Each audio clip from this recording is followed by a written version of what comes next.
வருங்கால அரசு அதிகாரிகள் அனைவருக்கும் வணக்கம்.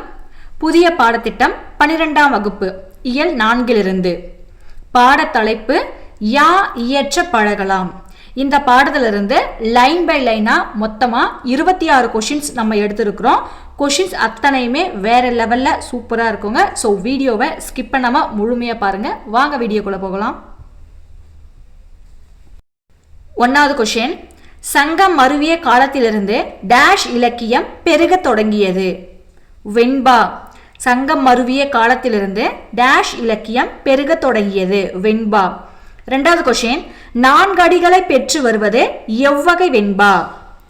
பி சி சரி. 4 அடிகளை பெற்று வருவது எவ்வகை வெண்பா? நேரிசை வெண்பா, இன்னிசை வெண்பா.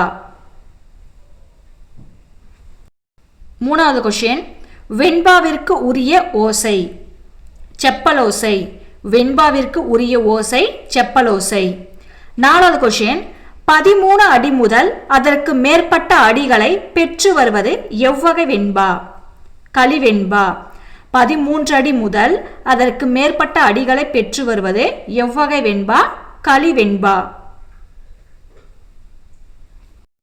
5வது கொஸ்டின், வெண்டலையின் 2 வகைகள் யாவை?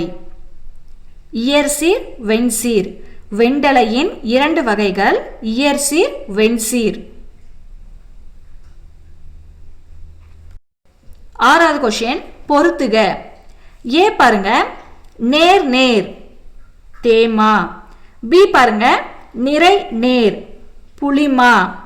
சி பாருங்க, நிறை நிறை கருவிலம். டி பாருங்க, நேர் நிறை கூவிலம். அப்போ இதற்கு சரியான பதில் 1, 2, 3, 4. நேர் நேர் என்பது தேமா, நிறை நேர் என்பது புளிமா, நிறை நிறை என்பது கருவிலம், நேர் நிறை என்பது கூவிலம். 7வது கொஸ்டின், 4 அடி முதல் 12 அடி வரை பெற்று வருவது எவ்வகை வெண்பா? ஃபக்டொடை வெண்பா. 4 அடி முதல் 12 அடி வரை பெற்று வருவது எவ்வகை வெண்பா? பற்றொடை வெண்பா.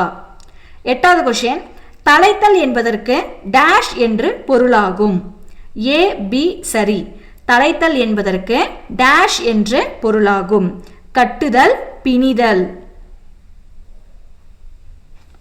9வது கொஸ்டின், வெண்பாவிற்கான எளிய தலை. அனைத்தும் சரி. வெண்பாவிற்கான எளிய தலை மாமுன் நிறை, விலமுன்னேர், காய்முன்னேர். 10வது கொஸ்டின், மாமுன் நிறை மற்றும் விலமுன் நேர் வருவது டேஷ் ஆகும். இயற்சீர் வெண்டலை. மாமுன் நிறை மற்றும் விலமுன் நேர் வருவது இயற்சீர் வெண்டலை ஆகும். 11வது கொஸ்டின், சரியான கூற்றை தேர்ந்தெடுக்கவும். கூற்று 1 பாருங்க, நீதி இலக்கியங்கள் பெரும்பாலும் ஆசிரியப்பாவால் இயற்றப்பட்டது. கூற்று 2 பாருங்க, வெண்பாவிற்கு உரியதலை வெண்டலை ஆகும். இதற்கு சரியான பதில் கூற்று 1 தவறு, கூற்று 2 சரி. கூற்று 1 ஏன் தவறுன்னு தெரிஞ்சுக்கலாம் வாங்க. இப்போ கூற்று 1 படிக்கலாம். நீதி இலக்கியங்கள் பெரும்பாலும் ஆசிரியப்பாவால் இயற்றப்பட்டதுன்னு சொல்லி கொடுத்துருக்காங்க. இது தவறு. ஏன் தவறுனா, நீதி இலக்கியங்கள் பெரும்பாலும் வெண்பாவால் இயற்றப்பட்டது தான் சரியான பதில். கூற்று 2 வெண்பாவிற்கு உரியதலை வெண்டலை. அப்போ ஆன்சர் கூற்று 1 தவறு, கூற்று 2 சரி. 12வது கொஸ்டின், மா விலம் என்பது எவ்வகை சீருக்கு எடுத்துக்காட்டாகும்? ஈரசை சீர். மா விலம் என்பது எவ்வகை சீருக்கு எடுத்துக்காட்டாகும்? ஈரசை சீர். 13வது கொஸ்டின், காசு, பிறப்பு என்பவை டேஷ் ஓசையோடு முடியும் சீர்கள். குற்றிய லுகர. காசு, பிறப்பு என்பவை டேஷ் ஓசையோடு முடியும் சீர்கள். குற்றிய லுகர. 14வது கொஸ்டின், வெண்பா எத்தனை வகைப்படும்? 7 வகைப்படும். வெண்பா எத்தனை வகைப்படும்? 7 வகைப்படும். அவை 1 குரல் வெண்பா, 2 நேரிசை வெண்பா, 3 இன்னிசை வெண்பா, 4 நேரிசை சிந்தியல் வெண்பா, 5 இன்னிசை சிந்தியல் வெண்பா, 6 ஃபக்டொடை வெண்பா, 7 களிவெண்பா.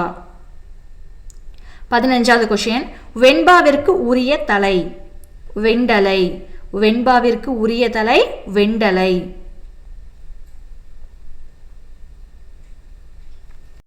16வது கொஸ்டின்.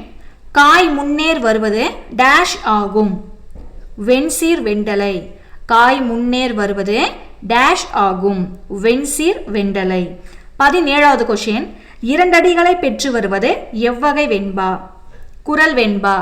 இரண்டடிகளை பெற்று வருவது எவ்வகை வெண்பா? குறள் வெண்பா. 18வது கொஸ்டின். மூன்றடிகளை பெற்று வருவது எவ்வகை வெண்பா?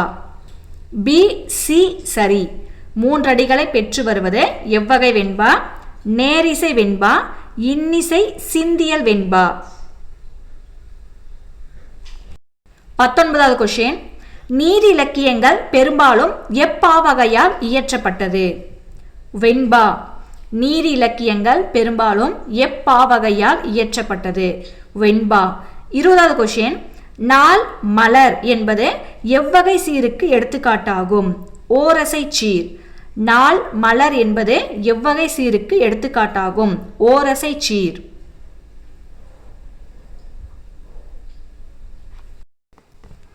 21வது கொஸ்டின். வெண்பாவிற்கான இலக்கணம் தொடர்பான கூற்றுகளில் சரியானதை தேர்ந்தெடுக்கவும். கூற்று 1 பாருங்க. இயற்சீர் வெண்டலை வெண்சீர் வெண்டலை பிறழாது பா அமைய வேண்டும். கூற்று 2 பாருங்க. ஈற்றடி முச்சீராகவும் ஏனையவை நாற்சீராகவும் இருக்கும். கூற்று 3. ஈரசை சீர்கள் மாச்சீரும் விளச்சீரும் மூவசை சீரில் காய்ச்சீரும் வரும். 4வது கூற்று பாருங்க. ஈற்றசை சீர்கள் நாள் மலர் காசு பிறப்பு ஆகிய வாய்ப்பாடுகளில் ஒன்றை கொண்டு முடியும். இதற்கு ஆன்சர் பார்த்தீங்கன்னா அனைத்தும் சரி. 22வது கொஸ்டின். மற்ற பாக்களை விட வரையறுத்த இலக்கண கட்டுக்கோப்பு உடையது? வெண்பா. ஆகையால் வெண்பா டேஷ் என்பர். வன்பா. மற்ற பாக்களை விட வரையறுத்த இலக்கண கட்டுக்கோப்பு உடையது வெண்பா. ஆகையால் வெண்பாவை டேஷ் என்பர். வன்பா. 23வது கொஸ்டின். நேரிசை வெண்பாவில் 2ஆம் அடியில் தனிச்சீர் வரும். தனி சீர் இல்லாமல் 4 சீரோடு அமைக்கப்படுபவை டேஷ் வெண்பா ஆகும். இன்னிசை வெண்பா. நேரிசை வெண்பாவில் 2ஆம் அடியில் தனிச்சீர் வரும். தனி சீரில்லாமல் 4 சீரோடு அமைக்கப்படுவது டேஷ் வெண்பா ஆகும். இன்னிசை வெண்பா. 24வது கொஸ்டின். காய்ச்சீர் என்பது எவ்வகை சீருக்கு எடுத்துக்காட்டு ஆகும்? மூவசை சீர். காய்ச்சீர் என்பது எவ்வகை சீருக்கு எடுத்துக்காட்டாகும்? மூவசை சீர். 25வது கொஸ்டின் பொறுத்துக. ஏ பாருங்க. மாச்சீர் தேமா புளிமா. பி பாருங்க. காய்ச்சீர் தேமாங்காய் புளிமாங்காய். சி பாருங்க. விளச்சீர் கருவிலம் கூவிலம். டி பாருங்க. ஓரசை சீர் நாள் மலர். இதற்கு சரியான பதில் 4, 3, 1, 2. 25வது கொஸ்டின் மறுபடியும் படிக்கிறேன் கேளுங்க. மாச்சீர் என்பது தேமா புளிமா. காய்ச்சீர் என்பது தேமாங்காய் புளிமாங்காய். விளச்சீர் என்பது கருவிலம் கூவிலம். ஓரசை சீர் என்பது நாள் மலர். சரியான பதில் 4, 3, 1, 2. 26வது கொஸ்டின். வெண்டலை எத்தனை வகைப்படும்? 2 வகைப்படும். வெண்டலை 2 வகைப்படும். 1 இயற்சீர், 2 வெண்சீர். Thanks for watching. Subscribe to our channel.